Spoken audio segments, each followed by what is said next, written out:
Hello everyone, welcome to my YouTube channel. आज की video में हम बीएससी फर्स्ट सेमेस्टर एग्जाम 2021-22 के बाकी के 20 क्वेश्चन को सॉल्व करेंगे। तो इसमें पहला क्वेश्चन है कि इन नॉन डिस्पर्सिव मीडियम, पहला ऑप्शन है v g is equal to v. दूसरा ऑप्शन है v g is less than v. तीसरा ऑप्शन है v g is greater than v. और चौथा ऑप्शन है नन ऑफ दीज। तो हम जानते हैं कि जो ग्रुप वेलोसिटी और फेज वेलोसिटी के बीच का रिलेशन होता है वह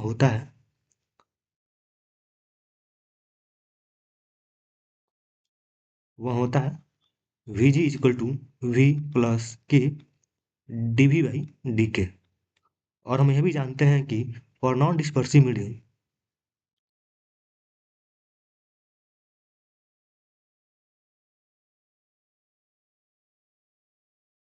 जो हमारी वेव स्पीड या यूं कहें तो फेज वेलोसिटी होती है, वह फ्रीक्वेंसी या वेवलेंथ पर डिपेंड नहीं करती है। Does not depend on wave length. तो चूंकि v डिपेंड नहीं कर रहा है वेवलेंथ पे, तो डी वी अपान डी के इक्वल टू हो जाएगा जीरो, क्योंकि हम जानते हैं के इक्वल टू होता है 2 पाई बाई लैम्डा। तो हम और इसका हम यूज करें तो हमारा क्या हो जाएगा, v g equal to v plus zero, यानी कि v g is equal to v. तो इस तरह इस क्वेश्चन में हमारा पहला ऑप्शन सही है।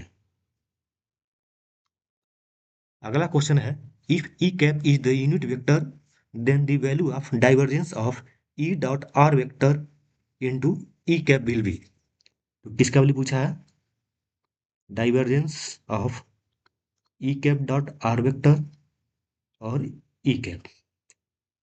सबसे पहले हम मान लेते हैं कि let e cap is equal to क्या हो जाएगा, ई एक्स आई कैप प्लस ई वाई जे कैप प्लस ई जेड के कैप।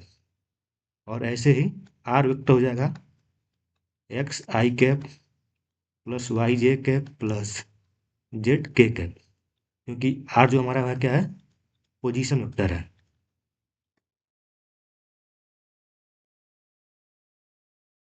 तो सबसे पहले हम निकाल लेते हैं ई कैप डॉट आर। तो ई कैप डॉट आर क्या हो जाएगा हमारा, X into E X Y into ई Y plus Z into E Z. Let इसको मान लेते हैं F is equal to E cap dot are vector. Clearly हम यहाँ देख रहे हैं कि यहाँ कोई आई जे के नहीं है, तो यहाँ पे हमारा जो ई कैप डॉट आर यानी एफ है, वह एक स्केलर है। और बाई प्रॉपर्टी हम जानते हैं डाइवर्जेंस ऑफ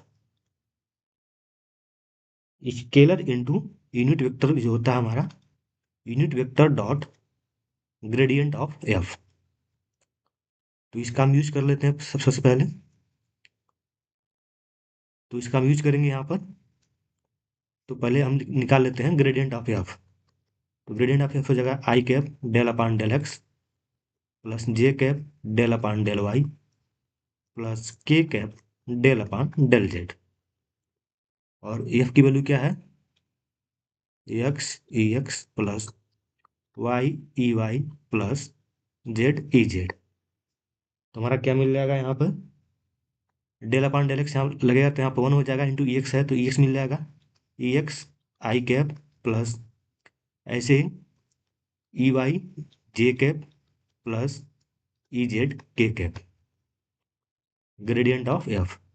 यहाँ पे हम देख रहे हैं कि जो डेल अपान डेल एक्स सिर्फ इसी पे ऑपरेट कर पाएगा, बाकी पे जीरो मिलेगा तो उसको छोड़ देंगे। ऐसे ही जब del upon del y operate करेगा तो सिर्फ वाई इंटू ई वाई पे ऑपरेट करेगा, और यहाँ पे मिल जाएगा ई वाई, क्योंकि del upon del y x और वाई पे ऑपरेट करेगा तो जीरो मिलेगा। ऐसे ही जेड के केस में होगा और हमको मिल जाएगा ई जेड। और ये हमारा क्या है यहाँ पे, ये हमारा ई कैप है, क्योंकि हम यहाँ माने हैं कि E is equal to X I cap plus E Y J cap plus E Z के कैप। तो फाइनली हमारा हो जाएगा divergence of E cap dot R into E cap. हम इसको एफ माने हैं, यानी divergence of F E cap. और बाई प्रॉपर्टी ये क्या होता है हमारा, E cap dot gradient of F, और ग्रेडियंट ऑफ एफ हमने क्या निकाला है, ई कैप, यानी E cap dot E cap which equal to हो जाएगा हमारा 1, यानी इसमें हमारा ऑप्शन सी होगा वो सही होगा। अगला क्वेश्चन है हमारा, an observer measures time period of a pendulum in stationary lift T, यानी जो टाइम पीरियड हमारा है, time period in stationary lift क्या है, टी है। If lift moves upward with acceleration g/4, तो हमारा यहाँ पे ए क्या है, g/4, और रिडक्शन क्या है, अपवर्ड है, ठीक। Then new time period will be, तो पूछा है हमारा नया टाइम पीरियड टी प्राइम क्या होगा।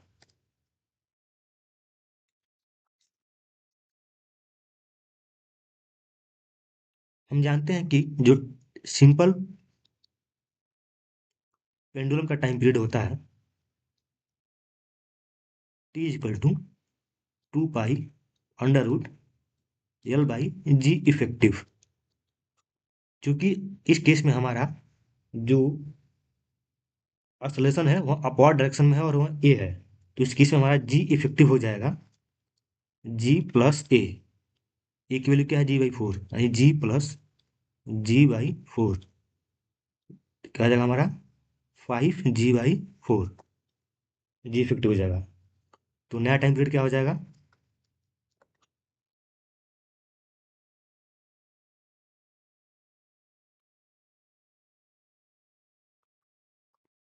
2 पाई अंडर रूट L/5g/4, जो हमारा हो जाएगा 2 pi under root L/g into under root 4/5, और ये हमारा जो इनिशियल टाइम पीरियड वो ये हो जाएगा 2 पाई अंडर रूट L/g, यानी t prime is equal t into under root 4/5, यानी टी इंटू 2/√5,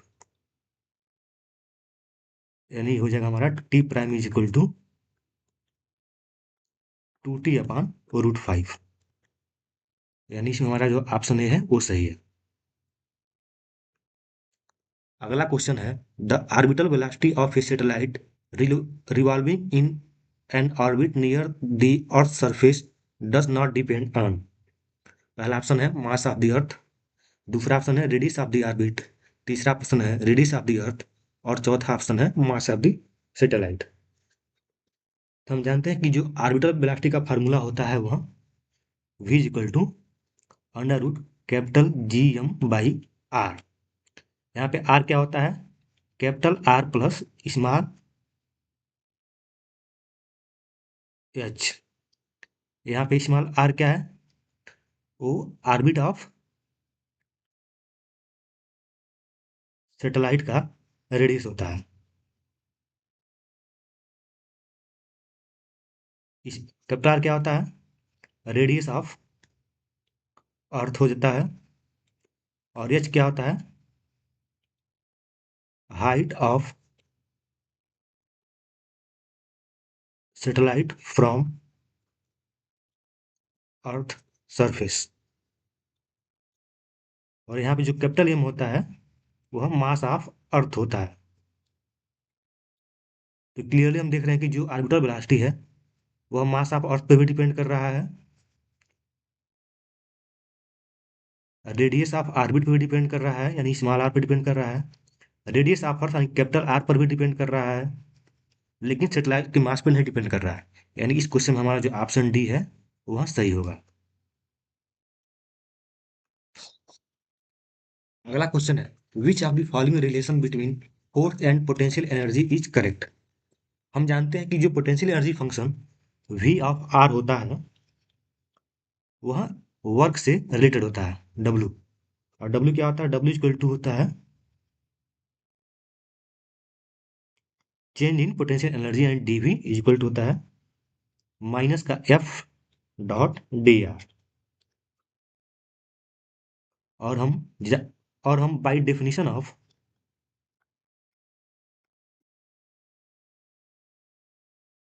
ग्रेडियंट जानते हैं डी एफ होता है gradient of F dot D R. तो फॉर पोटेंशियल एनर्जी क्या हो जाएगा, D V equal to gradient of F dot D R, gradient of V dot D R. तो अगर इसको और इसको कंपेयर करें तो gradient of V is equal to minus का एफ, यहाँ लिख सकते हैं F is equal to minus का, F is equal to minus of gradient of V, minus का ग्रेड वी, यानी कि हमारे जो ऑप्शन डी है वो सही है।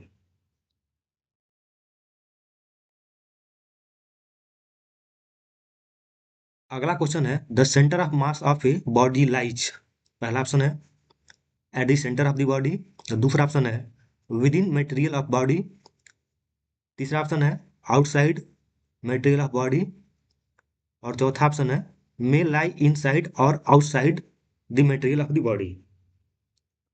तो हम जानते हैं जो सेंटर ऑफ मास होता है वो एक ऐसा पॉइंट होता है कि हम मान सकते हैं कि जो एंटायर बॉडी का मास उस पॉइंट पर है, means centre of mass is the point where we can consider that the entire mass of the body or system is concentrated for translation motion।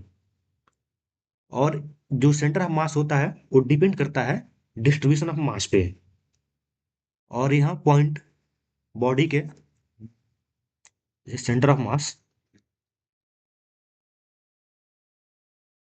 Depends on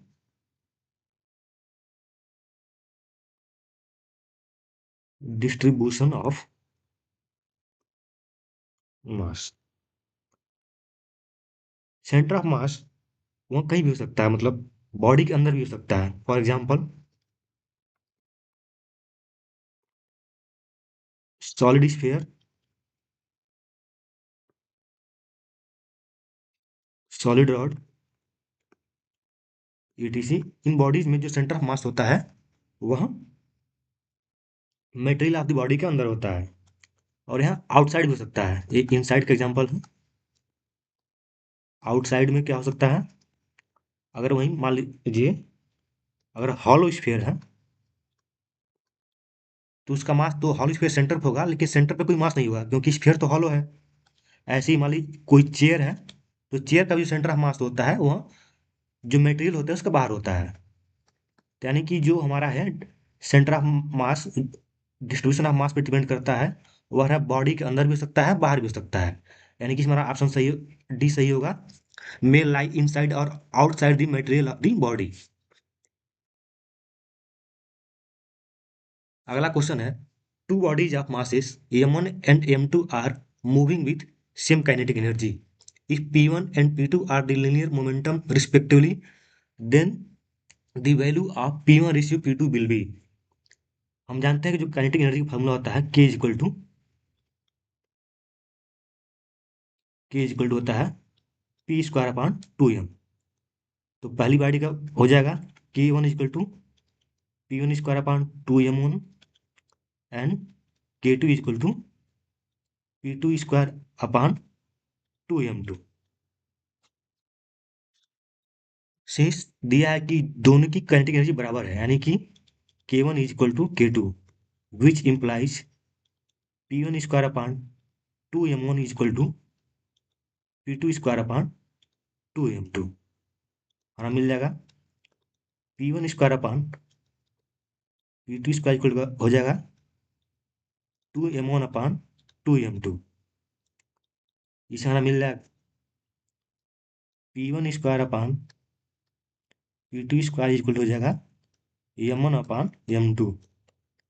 this implies p1 square upon p2 square हो जाएगा m1 upon m2, यानी p1 upon p2 हो जाएगा √m1 upon m2, यानी कि p1 ratio p2 हो जाएगा √m1 ratio m2,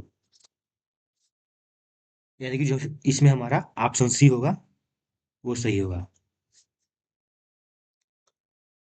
अगला क्वेश्चन है the frame attach to any point on earth surface is,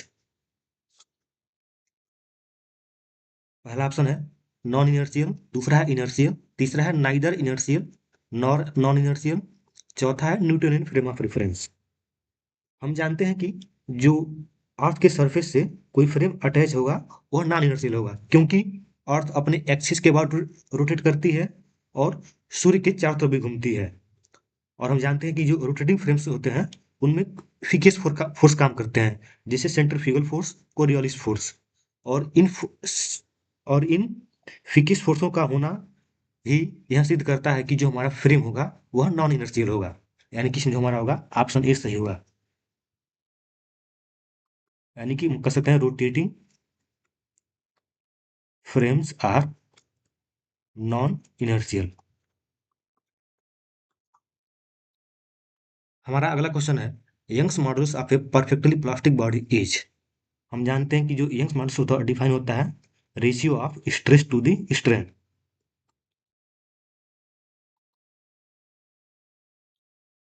for perfectly plastic body जो वाई होता है वो हमारा 0 होता है, यानी कि इसमें हमारा जो ऑप्शन ए होगा वो सही है। अगला क्वेश्चन है the equation of A wave motion in differential form is. यानी इक्वेशन ऑफ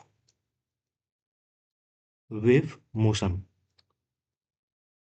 हम जानते हैं कि अगर कोई वेव है जो एक्स डायरेक्शन में ट्रेवल कर रही है तो उसका जो वेव इक्वेशन होता है उसका जो सेकंड ऑर्डर पार्शियल डेरिवेटिव होता है विथ रिस्पेक्ट टू स्पेस, यानी del two I one del X square होता है second order of second order derivative of that with respect to time into one upon V square. तुम्हारा हो जाएगा del two Y upon del X square plus is equal to हो जाएगा one upon V square del two Y upon del T square. यानी हमारा जो है option A सही होगा।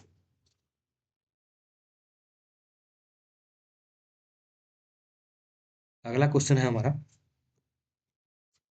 The value of I cross A cross I plus J cross A cross J plus K cap cross A cross के। हम जानते हैं कि वेक्टर ट्रिपल प्रोडक्ट में एक आइडेंटिटी होती है, वो क्या होती है P cross Q cross R होता है हमारा P dot R into Q minus P dot Q into R. अगर हम इसका यूज कर दें तो पहला हमारा जो इसमें टर्म है वो मिल जाएगा I cap cross A vector cross I cap मिल जाएगा I dot I into A vector minus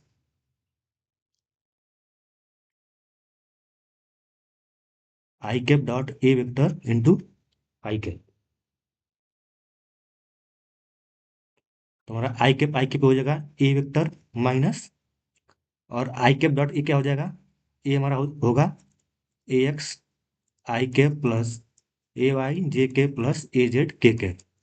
इसमें आई कैप से डॉट प्रोडक्ट लेंगे क्या मिल जाएगा हमारा ए एक्स मिल जाएगा minus A X into I cap. Similarly हम निकाल सकते हैं J cap cross A vector cross J cap हो जाएगा हमारा A vector minus A Y into J cap. और ऐसे ही K cap cross A vector cross K cap मिल जाएगा हमारा A vector minus A Z into के कैप। अगर हम इन तीनों को जोड़ दें तो क्या मिल जाएगा हमारा I cap cross A cross I cap plus J cap cross A vector cross J cap plus K cap cross A vector cross K cap क्या हो जाएगा ए ए ए क्या हो जाएगा हमारा three A vector minus x I cap minus A Y J cap minus A Z के cap. तो क्या आ जाएगा थ्री ए वेक्टर माइनस कॉमन लेंगे क्या हो जाएगा ए X I cap plus A Y J cap plus A Z के cap. यानी थ्री ए वेक्टर माइनस ए वेक्टर, क्योंकि यहाँ पे हमारा ए वेक्टर क्या है x I cap plus A Y J cap plus A Z के कैप। तो फाइनली क्या मिल जाएगा, 2a वेक्टर। यही जिसमें हमारा ऑप्शन बी होगा वह सही होगा।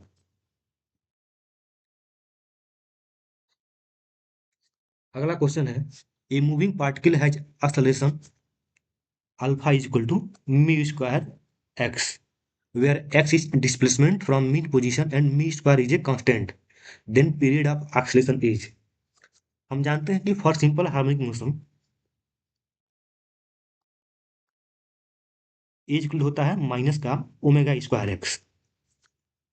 यहाँ पे माइनस साइन सिर्फ डायरेक्शन बता रहा है, यानी हम कंपेयर कर सकते हैं, तो यहाँ पे हमको मिल जाएगा on comparing omega is equal to me. अब जानते हैं टाइम पीरियड क्या होता है, 2 पाई अपान ओमेगा। तो हमारा क्या हो जाएगा, 2 पाई अपान मी। यही हमारा ऑप्शन बी है, वो हमारा सही होगा।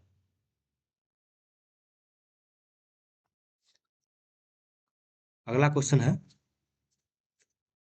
The phase difference between the waves y1 is equal to A cos omega T minus K X plus y1 क्या है हमारा यहाँ पे, A cos omega T minus K X, and y2 क्या है हमारा, A sine omega T minus K X. तो हम जानते हैं कि जो कॉस थीटा होता है साइन थीटा प्लस पाई/2, इसको हम लिख सकते हैं। तो इसको हम क्या लिख सकते हैं, y1 equal to A sine omega T minus K X plus पाई/2, और y2 क्या है हमारा, A sine omega T minus K X. तो हम देख रहे हैं जो दोनों के बीच का जो फेज डिफरेंस है वह पाई/2 है, क्योंकि यहाँ पे A sine omega T minus केस है, और यहाँ भी सेम चीज है। बस जो डिफरेंस है वो फेज का है, और वो क्या है हमारा यहाँ पे पाई/2, यानी जिसमें हमारा ऑप्शन नहीं है वह सही होगा। हमारा अगला क्वेश्चन है, the work done about any closed path in a conservative field is. Option है positive, negative, zero, none of this. हम जानते हैं कि जो कंजर्वेटिव फोर्सेस होते हैं वह पाथ इंडिपेंडेंट होते हैं, यानी जो कंजर्वेटिव फोर्स होते हैं वह पाथ इंडिपेंडेंट होते हैं, यानी कि ऐसे फोर्सेस को हम negative of gradient of potential energy के रूप में लिख सकते हैं।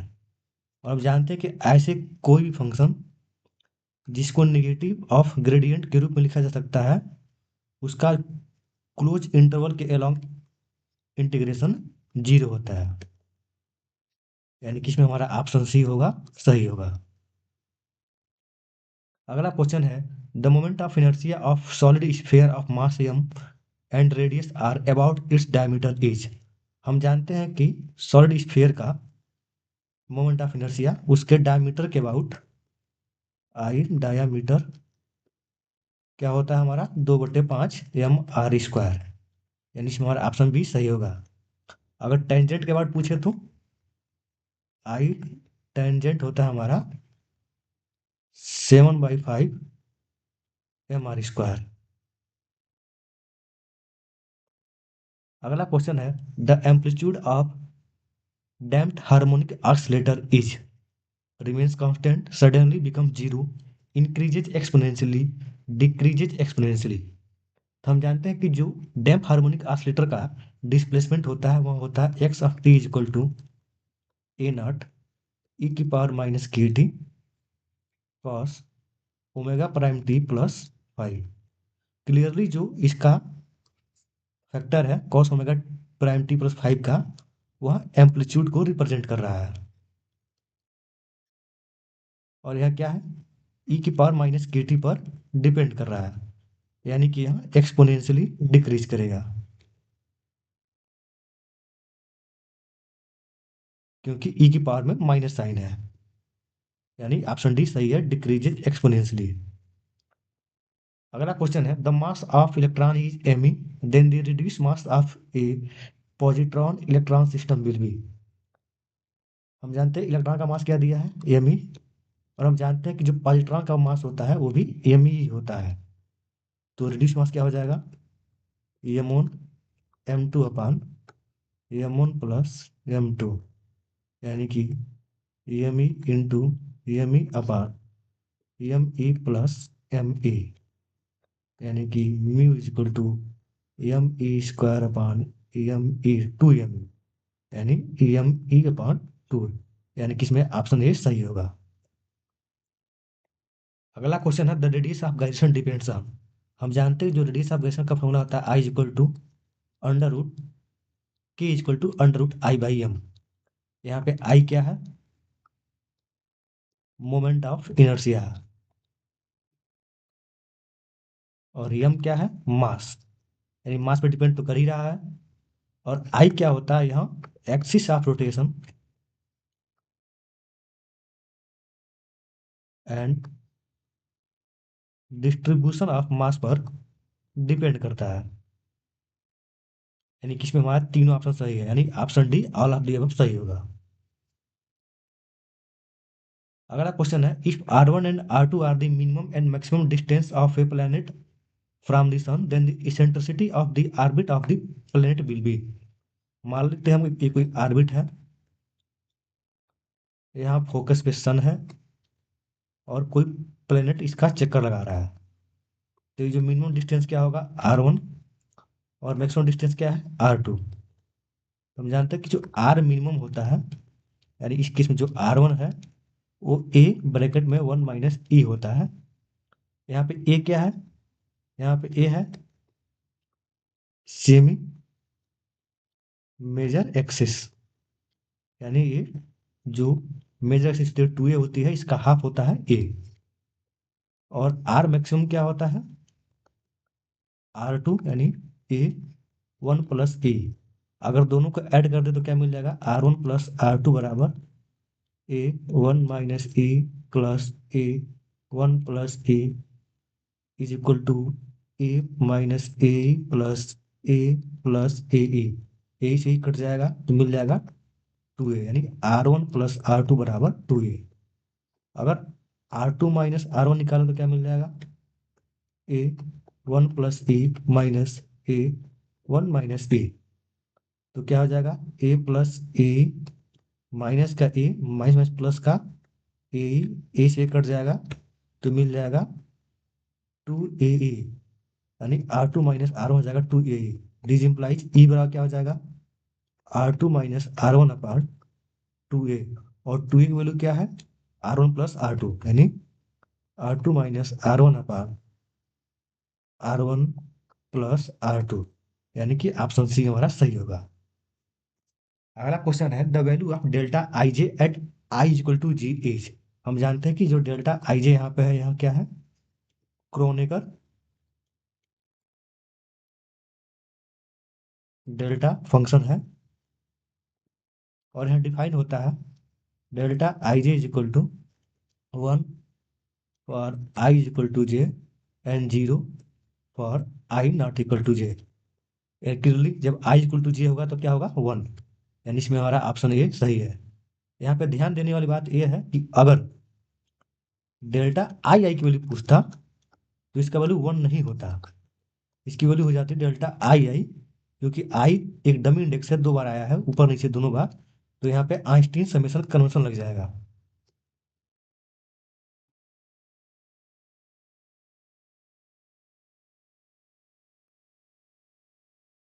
तो इसकी वैल्यू हमारी हो जाएगी delta 1 1 plus delta 2 2 plus dot dot delta N, अगर I 1 to N वेरी करेगा तो यहाँ मिलेगा 1 + 1 plus dot dot dot plus delta +1 N times, वही मिल जाती है हमारी एन। अगर आई बराबर 1 2 3 वेरी करता तो हमारा हो जाता है delta I I equal to delta 1 1 plus delta 2 2 plus delta 3 3, यानी 1 + 1 + 1 यानी 3, यानी आई जो इंडेक्स है जहां तक वेरी करेगा उसके बराबर हो जाएगी डेल्टा आई आई की वैल्यू।